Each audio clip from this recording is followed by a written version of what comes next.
gusto yung bakod na yan, para kayong ginawang ano nangyari nung nilalagay? Sino naglagay niyan? Sino inutusan niya? Dumating po yung yung isang truck na tao niya. Yun ang nagharas sa amin. Kasi po yung na yun, yung lupa daw sa kanila. Wala naman sabi-sabi sa akin na ganun eh. Basta na lang sila nagbakod na hindi namin alam. Bakit po ninyo binakura na parang kinulong po sila sa loob? Alam po nila kung saan yung boundary namin. Ngayon, naalarma lang po yung mga kapatid ko kasi gumawa po sila ng concrete fence. So, yung mga kapatid ko naalarma, ano ba mana ito manong na bakod? Ano Okay. po, according ba mana ito sa boundary? Hindi ba po, sir, ginagamit yung posisyon niyo bilang isang barangay? Although titulado yan, pero may conflict na po kayo. Lamang po kayo dahil barangay captain po kayo eh. I see abuse of authority po rito. Ang gusto nila, papirmahin na kami, nasa kanila na ang lupa. Makapangyarihan po kayo, sir, kasi kayo'y kapitan. Sila po simpleng tao lamang. Alam mo, Gob, ayoko makipag-away sa mga taong hinalal ng opisina para manilbihan sa taong bayan. But if somebody comes to you, do not use the court as your dump site. Tingnan mo muna kung may paglabag, may panlalabis, bulag ang sasabihin mo. Kung ako nakaupo dyan, patitinuin ko lahat yung mga sa lugar mo. Ngayon, kasama pa rin na po natin ngayon si Nanay Eldelisa Idaw. Siya man nagrareklamo, kaya lang dito po sa parting to, gusto po natin agad tawagan si Gobernador kung handa po siya masagot. Kasi mahalaga po ito na makarating po mismo sa Gobernador at maaksyonan ng Gobernador. Dahil ang Gobernador malaki po talagang kapangyarihan eh. Siya po'y ama ng lalawigan. At ama ng lalawigan, may karapatan po siyang ipatawag yung mga opisyalis, mayor, hanggang sa barangay, kung may panlalabis. Bago pa man ipasa po natin sa hukuman, kung sasabihin natin, hindi, away pamilya yan eh. Hindi, lupa yan eh. Wag na wag pong gagamitin ang inyong kapangyarihan at inyong posisyon kung kayo'y naninilbihan sa taong bayan bilang public servant. Public office is public trust. Kamtan nyo ang tiwala ng taong bayan na pinagsisilbihan nyo sa probinsya, munisipyo, syudad, or pang nasyonal, iisang bagay. May kasabihan, kapag ikay nanilbihan, ang boss mo ay yung mga tao. Hindi kayo nakaupo. Kayo yung mga trabahante, ipatupad ang batas. Kasi may mga batas tayo dyan. Governor Jose Enriquez Maraflores, magandang umaga po sa iyo, Governor. Yes, sir. Good morning po sa inyo. Okay. Sir, we're not after kung bangayan sa lupa ng individual to private individual. Let's leave it at court. Sir, Yes. pag ang isang elected official, barangay official, elected or appointed official, or any public servant for that matter, under the public office, and then he has the position, and he's claiming, and meron pong naagrabyado feeling that his rights being trampled upon by somebody na may makapangyarihan dahil barangay chairman siya. Ang nagrereklamo po yung kapitbahay niya na nakita po namin na lumapit po, nilagyan niya po ng bakod yung tinutuluyan nitong matanda, nakikita po sa TV. Ngayon, nag-imbestiga po kami sa lokal na pamahalaan sa munisipyo, wala pong fencing permit na ibinigay kay barangay chairman. Ang sagot po ni barangay chairman, habang ito po yung sa administrator po ng munisipyo, walang permit yan, kaya illegal. Ang sagot naman ni Kap, abay, temporary lang yan. So ngayon, sir, bilang ama ng probinsya, ano pong inyo masasabi po rito? I'm centering po yung abuse of authority by an elected official doon po sa kanyang constituent. Actually, sir, nung na-receive ko yung letter galing sa inyo, galing sa tanggapan ninyo, nirefer ko na po ito sa legal department po namin. Okay. Para ma-review nila, ma-evaluate nila, para makabigay sila ng recommendation po na kung ano po yung gagawin. Okay, sir. Tama po, sir. You're playing safe.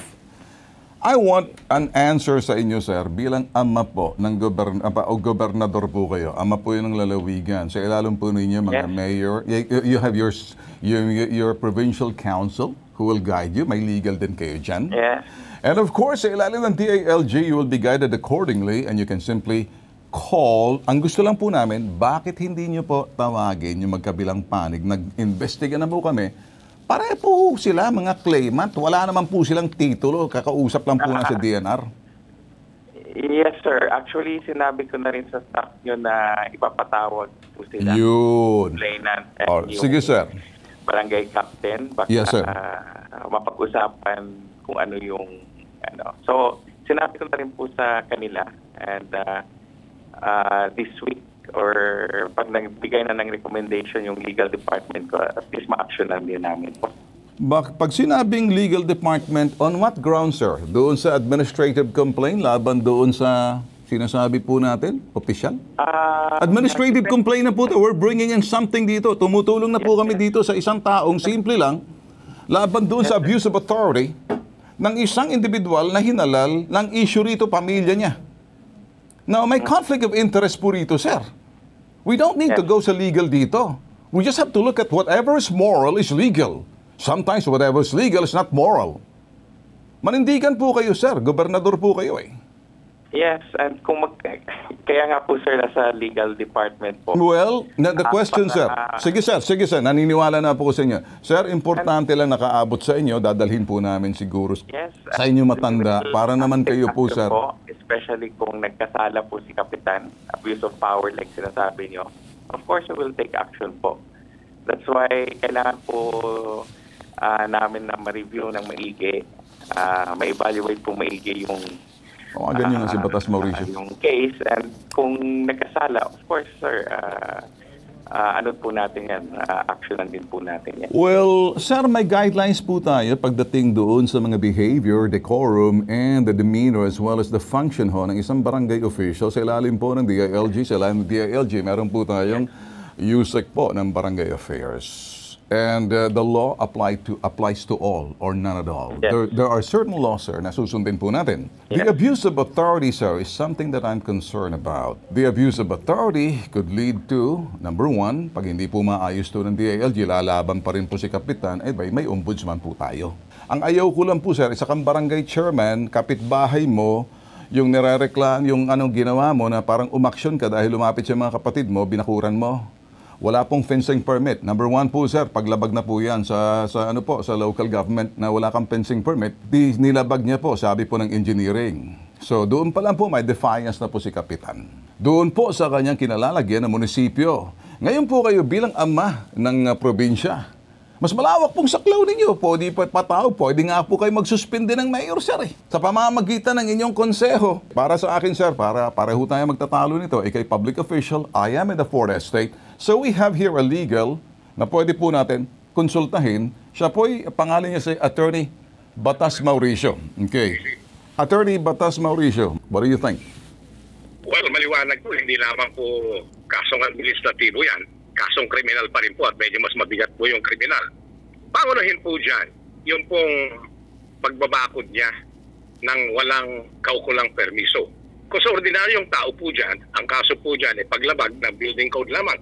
Pero dahil ito po barangay official, barangay captain, at ginamit niya yung kanyang pagiging barangay captain, maliwanag na maliwanag, kaya siya nakakasa loob na magbakod kahit wala siyang fencing permit o wala siyang anumang permiso mula sa building official ng kanilang bayan. May ginamit niya kanyang posisyon. Yan po ay graft and corruption sa ilalim ng Section 3 Republic Act 3019, yung pong Anti-Graft and Corrupt Practices Act. Ano po na yung nakasaad dyan? Binabanggit po dyan, Ginoong Bentol po mga kababayan, at ito pong barangay captain na to. Abay, kung gumawa ka ng anumang bagay, may kinalaman sa pagganap mo sa tungkulin at pinapuran mo, sarili mo, naku po, pasok po kayo sa kulungan, 6 na taon ang pinakamababang parusa. Yung pong hiwalay na kaso nito, maliwanag din po. Ano po hiwalay na kaso? Paglabag po sa Presidential Decree 1061, National Building Code. May hiwalay na 3 taong parusa ang sinumang Pilipino na maglalagay ng bakod bagamat hindi po siya paunang napahintulutan ng mga otoridad sa munisipyo. Yan po yung medyo nakakatakot na mga pananagutang kriminal, at pagkatapos, yung pong pagpabor sa mga kamag-anak. Yun na naman pong hiwalay na kaso niyan, ang graft and corruption, Ginoong Ben Tulfo. Bakit po? Pagbibigay po ng hindi makatwirang biyaya sa mga taong kanyang pinapaboran, kamag-anak man o hindi, dahil sa kanyang posisyon. Yun po, mga pananagutan nitong barangay captain na ito, hindi po siya makakatakas yan. At maliwanag na graft and corruption po. Ang binabanggit natin dyan. Bakit po? Conflict of interest dahil mga kamag-anak nito, dapat naginhibit man lang ito. At sinabihan niya na iba na lang ang kikilos dyan. O di kaya pinahintulutan na niya na magsampahan sila ng kaso, kung hindi man sa pulisya, sa piskalya, o di kaya sa mga hukuman. Pero kumilos siya para paboran, maliwanag po na hindi na lamang po ito ordinaryong conflict of interest, but conflict of interest to grant unwarranted benefits sa kanyang mga kamag-anak. Okay. With that, attorney, nakikinig sa ating kasi si Governor Enrique Miraflores. And then sabi niya, i-consult niyo sa legal, sinabi mo na kung ano yung mga trabaho ng isang public official, elected or appointed, sa ilalim po ng sinasabi po natin batas niyan, isang pamantayan lang naman po pagdating sa ombudsman. Pagdating po doon sa sinasabing dito ay kaya dinudulog natin kay gobernador dahil pwede niya ipatawag parang punahin doon sa sinasabing defiance nitong si chairman sa munisipyo mismo na illegal po yung sinasabing kanyang violation of National Building Code, no fencing permit. Another thing, graft and corruption, abuse of authority, and then another thing is conflict of interest, pinapaboran ng kanyang mga pamilya. Simple lang yan. Sana nakikinig sa atin si Ombudsman. Ito naman, kung nakikinig sa atin si Ombudsman Martires, Samuel Martires, mangingiti rito. Ngayon, babalik ako kay Gobernador. Gobernador, nandiyan ka pa ba, Governor? Yes, sir. Well, what do you think? Ito na, sinamap na namin muna kung ano may pwedeng maikaso at yung paglabag ng isang public official. Yes, so at least kinaro na po ni attorney. So may proper courts po tayo na i-file yung mga... No. Why don't you first call muna Gobernador instead of dumping ground or nagiging dump site natin ang hukuman where you can just simply first call them and tell them exactly kung anong mali. Because if not, you're not talking, then it's tantamount to condoning. Sir, like sinabi ko po kanina, ipapatawag ko po sila. All right. Both parties pa ipapatawag po sa opisina. Okay. Attorney and Gov, pareho sila wala sa record ng DNR Binakura niya para sa kanya. At pinapipirma na to si Eldelisa Idaw, yung matanda, pumunta sa atin. They took care of business, naglagay po sila ng bakod at nakulong po sa loob yung sinasabing matanda. Ayan po yung nangyari dyan. Kaya malinaw, at this point in time, lumabag po sa kapangyarihan, lumagpas na po doon sa sinasabing si Barangay Rodriguez, Rizal Rodriguez, Captain. Alam naman niya, dapat Barangay Captain siya. Artikulo 536, Artikulo 539 ng Kodigo Sipil. Ang nakalagay po dyan, sino man ang nag-aakala o nag-iisip na siyang may-ari ng isang parsela ng lupa na inuokupahan ng iba, hindi po niya pwedeng agawin sa kanyang sariling kapasyahan lamang. Kailangan niyang idulog ang usapin niya sa hukuman. Dahil hindi niya ginawa ito, ginamit ang pagiging barangay captain, lalo pong dumiliit ang kanyang kaso. Ayun. Okay, with that, attorney, masinlinaw ng sikat ng araw, natututo po si Juan de la Cruz. We're presenting the real problem, real challenges, and we're also trying to educate, emancipate people from the, sabihin natin, from the truth and lies. And then sinasabi ho natin, again, from the myth and from reality, at saka yung from the counterfeit, from the legit. Lahat po yung sinasabi natin dito may basehan. Salamat sa iyo, Attorney Batas Mauricio. Kay Gov naman, kami nagpapasalamat sa iyo, Gov Enrique Miraflores. Ipapatawag niyo sila. At least naman, nagbigay linaw na kami the position that we're standing for the people na walang kalaban-laban. Kaya may hashtag babitag mo. Kontra po kami sa lahat ng uri ng pang-abuso, pananamantala at pagpapabaya. Doon po sa mga taong hinalal at may mga tungkulin po rito. Dito sa parting to, kung itong DILG Action Officer ng Barangay Affairs, si Ferdy Buendia. Magandang umaga po sa Ferdy Buendia. Magandang umaga, sir. Malinaw po yung sinabi po ni Batas Mauricio po na yung ating kapitan po ay lumagpas na po ang kanyang kapangyarihan. So, yung mga complainant po maaaring makasuhan sa kapitan o dumulog sila sa Sangguniang Bayan kung saan nandoon yung property niya para makasuhan si kapitan kung may paglabag sa abuse of authority dahil sa kanyang pagbabakod na wala namang court order. Yes. Tama Wala po pong kayo. court order Okay. po yun. At Okay. saka yun ho ang kanyang paglabag para naman po makasuhan siya or matingnan ng Sangguniang Bayan na kung hanggang saan ho yung kanyang paglabag ng kapangyarihan. Maaari ho siyang masuspinde Yes. o matanggal sa kanyang kapangyarihan. Okay. Kaya po ang na-violate ni Kapitan, abuse of authority or grave misconduct ayun. sa kanyang kapangyarihan, sir. Okay. Kaya dapat malaking aral po sa ating mga kapitan na bago sila gumanap ng kanilang tungkulin, ay reviewin ho nila yung kanilang duties and function para Ayan. hindi sila magkamali. Ayun. Sabi nga ho, no one is above the law. Kung nagkakamali tayo, mayroong kaukulang kaparusahan. Okay. Itinatadhana ho ng batas. Okay. Ferdy Buendia, Action Officer sa main office dito ho sa DILG. Sinabi niyo na, sinamap niyo po, grave misconduct, abuse of authority sa parte ng Yes, sir. Kapitan as you're listening. And then si Gov naman, nakikinig sa atin. Si Gov naman kasi, sangguniang panlalawigan, pwede niya ipatawag to kahit as a matter of fact, and he can implement suspension kahit na mayor nga, pwedeng suspende ni... Sangguniang Bayan po, sir. Sangguniang Bayan po kung nasaan yung barangay. Yes, Opo. kung Kaya sakali man. matawag po siya. Yes, sir. Ngayon, kung nakikinig man si Gov, nandiyan ka pa, Gov? Yes, sir. Okay, yan. Dinulog na po namin sa barangay, dito sa Barangay Affairs, dito po sa DILG. At sinabi niya po yung grave abuse of authority at saka abuse of authority, grave misconduct, lahat po yan. Conflict of interest, nasama po. Well, anyway, Gov, ipapatawag mo naman sila. We'll leave it there. Maraming salamat po, Gov. Looking forward na ma-resolve niyo po ito. Thank you. Okay, thank you. Alright, sige. Ayan mga boss, salamat din sa iyo for the Buendia for, listening. Thank you po. Anytime po. Okay, Thank you. sige. Thank you. Mabuhay po kayo. Mabuhay din po kayo. Thank you, sir. Mrs., ganito mangyayari sa iyo. Ikaw ay pupunta, babalik ka roon. Tapatawag ka ni barangay, ni gobernador. Sabihin mo lahat ng dapat sabihin mo. Nakatape lahat ang ating mga ginawa para sa iyo. Ang hashtag ipabitag mo ay kontra sa anumang uring pang-aabuso. Krusada namin yan.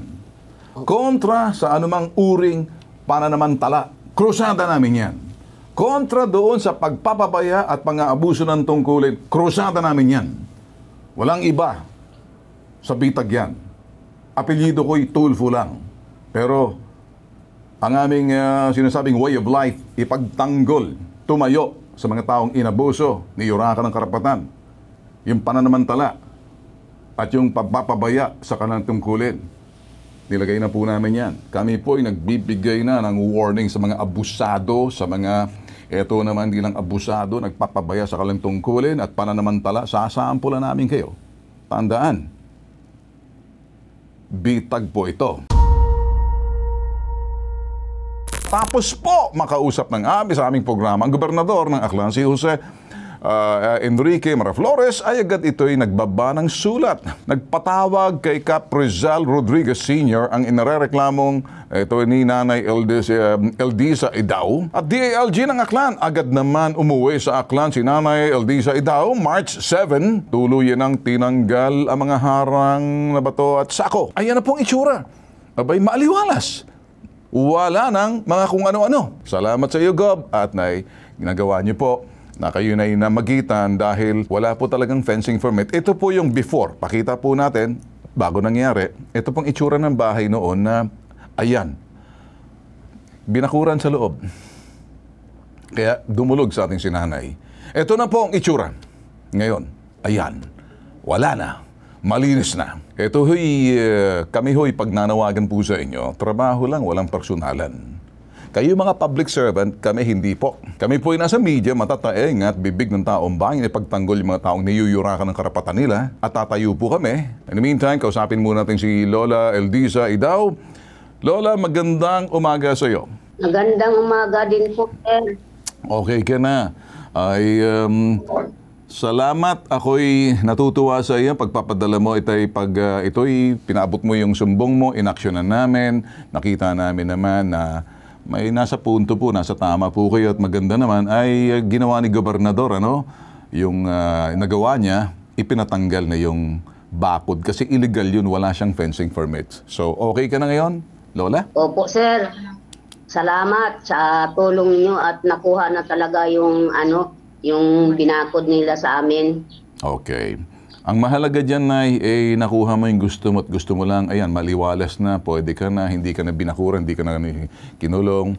Sa tulong yan ng gobernador, ha? Bibigyan din naman natin ng credit yung gobernador ninyo, ha? Si Governor Miraflores, ginawa niya yung bagay na gusto mo. Ako naman ay nagpapaabot lang. Hindi naman ako public servant. Yan po ang public servant. Sila po yung naninilbihan sa taong bayan.